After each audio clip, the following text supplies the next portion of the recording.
Alright, just want to do a quick video here to show you how I did the pneumatic lines for my air-driven hydraulic jacks. I didn't really see any clear info on these really on YouTube or for that much, hardly anywhere else, so figured I'd put this together, hopefully help somebody.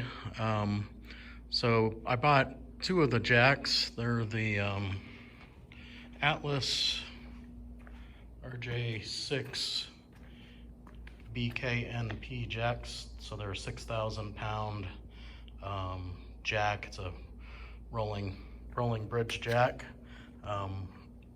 It's big enough or powerful enough to lift my diesel crew cab off the ground. I've already tested that. It's got both ends up. I went with two of them, and I didn't really know if that was going to be overkill or not, but I've done a couple projects already, and it's actually turned out really handy in that I can use one of these jacks to lift the vehicle, and then use the other jack to do things like compress suspension or something like that. So been really useful, and no regrets in buying two of them. I'm using it with my Atlas Pro 9000 lift, which has worked out well for me so far too. I got another video that I'll post on it, but it's there's some other videos out there of the 8,000 pound lift too, on how to install it and stuff. But anyways, pretty happy with this setup so far. But again, just wanted to show you my pneumatic setup here.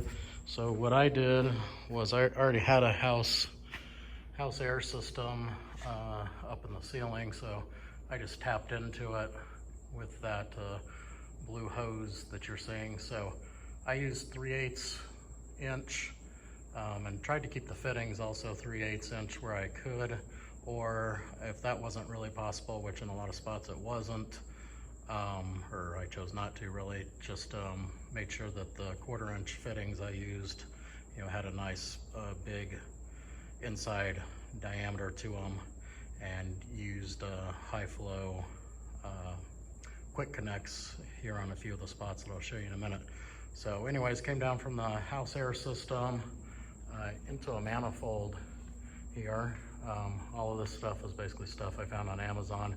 This is a pretty cheap, like $10 manifold. It worked out okay. I don't know if I would use it again or really recommend it. It's really thin, so like the 3/8 line that you see coming into the top of it here, the fittings are about as wide as the manifold, so that can cause some potential issues, but it worked out for me. But anyways, came into it. It's got some extra ports on the bottom. Also got a port in the back, and the one coming out the side here that I use. So again, it was a little bit annoying, and that kind of had some extra ports and had to use lots of plugs to plug it up, but it still worked out okay for me. But once got it through there, actually I guess the thing that's kind of challenging is you don't want to interfere with the lift here, because it basically comes all the way up to the top here, so not going to really be able to see in here. But there's my screw that comes in on the bottom right there, but it didn't come in far enough to where it affects the lift going up and down, but that's something to think about. So anyways, I chose to go with a coiled hose for the main connection coming down into the tracks here from the lift. I just drilled a hole in the side of the lift here and cleaned it up really good so it wouldn't cut the coiled hose here. But the reason I went with coiled hose is obviously when this lift goes up and down, that distance is going to change. So coiled hose seems to work really well for that, so you aren't having to worry about it getting pinched as the lift goes up and down. And I'm not seeing any real chance that it'll do that even without me kind of securing this more off to the post here. I just went straight from the manifold down to the rail there. So underneath, I'll show you here in a minute, but I did some more plumbing inside of here. But basically from here, this coiled hose comes out to a manifold, which then I used a quick connect here, one of the button style ones. You can't see the button, it's on the bottom. But that goes out to another coiled hose, excuse me, which then goes into the pneumatic box for the jack here. Just used an elbow. What you want to hear with these is that you should hear a real rapid pumping when you press on this. So I'll go ahead and do it.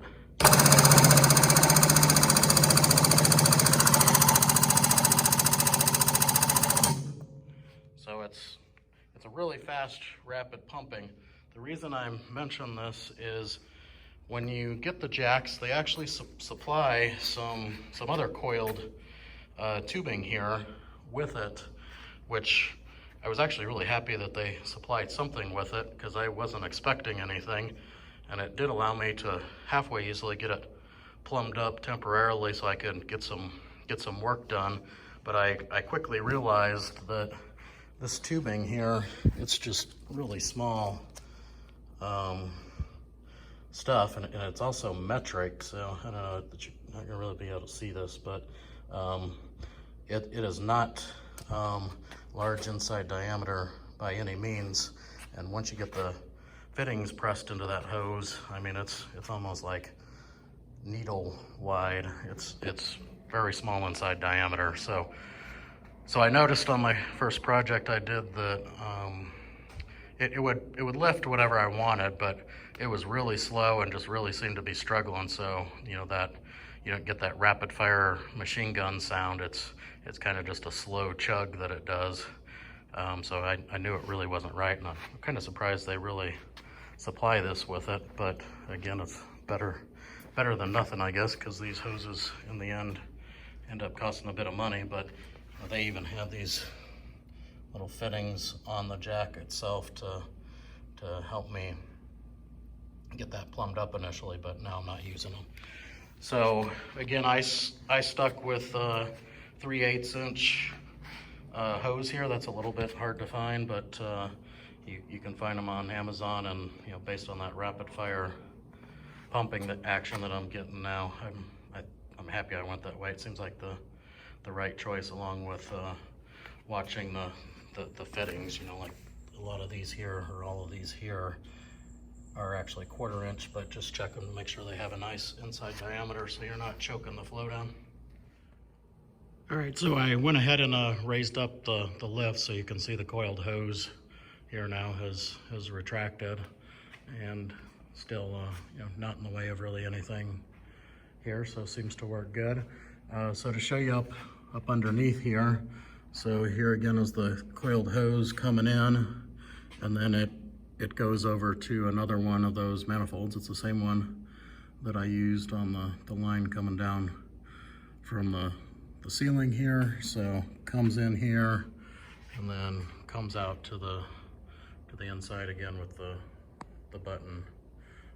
Quick connect here. But the reason I did that is there's so many NPT fittings in my setup that I had to have a few points where I could swivel some stuff around or disconnect to really get all these fittings in here, or at least to make it easier. But plus these fittings are just nice, or at least I've had good luck with them. I guess a key point here is you do kind of want to watch where you end up putting this fitting through. So this is your track here right below it, that anything on your bridges, like your bridge jacks, will roll on.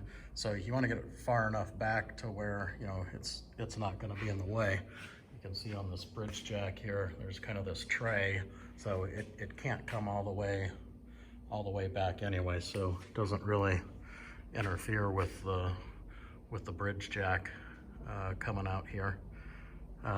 If I had to do this all over again, again, even here, I don't know that I'd use these manifolds again. It probably would have been a lot easier to just use a NPT bulkhead and some T's and whatnot.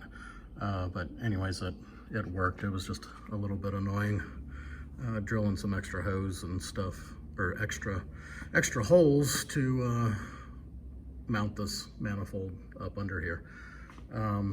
So since I got 2 jacks, you know, I needed to plumb the other one. Also, I didn't really want to plumb them together, which I could have.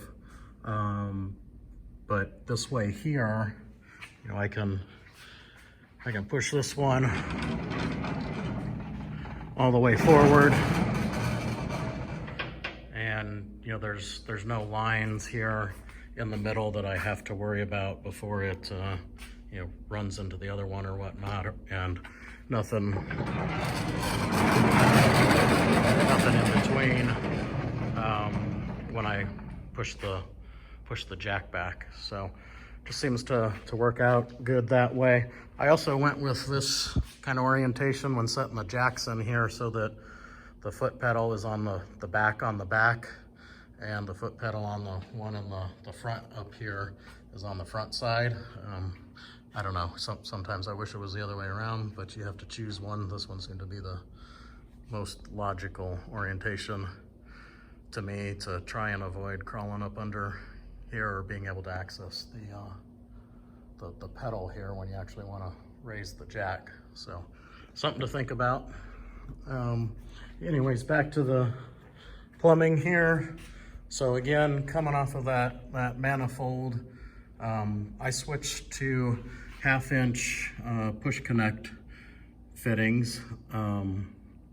So found these also on Amazon. This is just a flexible 1/2-inch hose, but the reason I switched to this was, you know, I didn't want to just use a hose, because then it might not be the right length, and every time I would, you know, bring the lift down, I could potentially get it caught under the rails or something. So I could have gone with another coiled hose, but this was a bit cheaper and seemed to be excuse me, a bit cleaner to do this. So come into another manifold here again, and then we go back out the other side again with the push connect, quick connect fitting to the other jack. So for this one, you can see, I mean, here it is all fully pushed to the other side, and the coiled hose still does a nice job of not getting in the way. And then now I can just push this one out.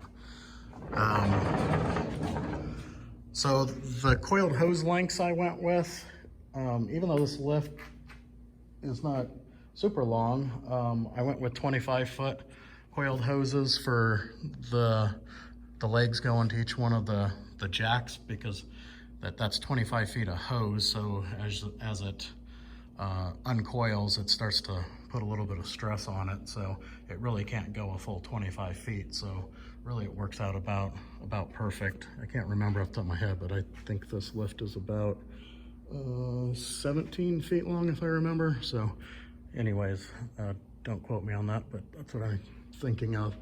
So that works well. And then the coiled hose that came down from the top of the post here, I used that was a 15-foot hose that I found.